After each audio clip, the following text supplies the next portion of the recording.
I am the Tofu Golem. Please enjoy the video. In this video, I will show how to play Jax in League of Legends. Start by mastering his Q for trades and E for blocking basic attacks, then use W to chain resets.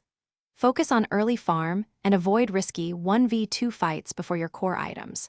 Use Teleport or Rift Herald to convert lane pressure into turrets, and prioritize Trinity Force or Divine Sunderer depending on enemy armor and team needs.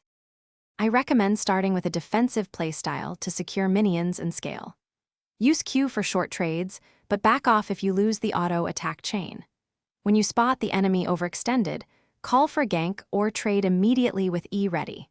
Buy early sustain like Doran's Shield or a refillable potion to stay healthy and keep pressure without sacrificing too much gold or map control. In most games, transition to split pushing once you have core items and teleport available. Force enemies to respond to pressure while your team pressures objectives elsewhere.